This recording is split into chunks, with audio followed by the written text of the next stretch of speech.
Pasukan na naman at balik na naman ang mga batang maaring masipangs sa mga magulang.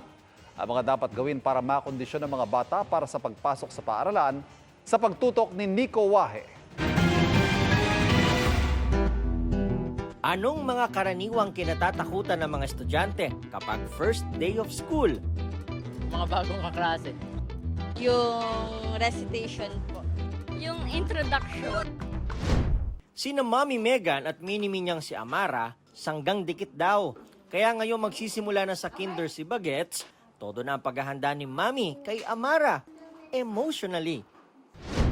Baby kasi siya, so yun yung iniingatan ko na parang maging emotionally ready rin yung bata na hindi siya matakot.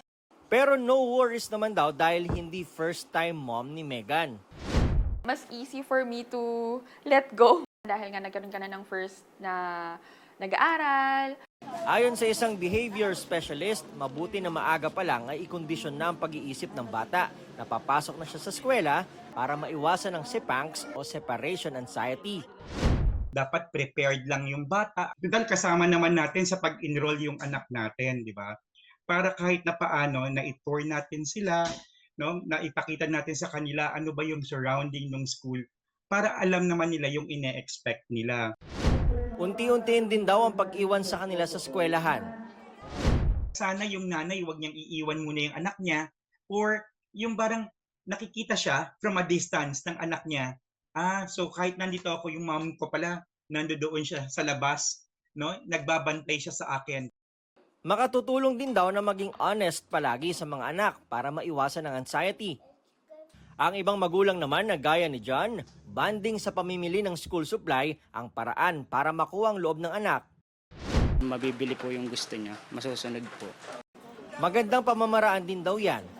Napakahalaga po ng role ng presence ng mga magulang dahil makakaramdam po ang mga estudyante o kanilang mga anak ng more self-confidence. First time sa school o hindi, iisang tiyak. Suporta ng magulang kailangan para lalong ganahan mag-aral ang mga kabataan. Para sa GMA Integrated News, Nico Wahe, nakatutok 24 oras.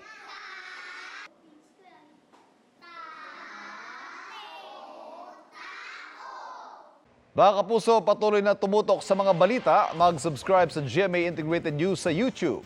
Sa mga kapuso abroad, samahan niyo kami sa GMA Pinoy TV at www.gmanews.tv.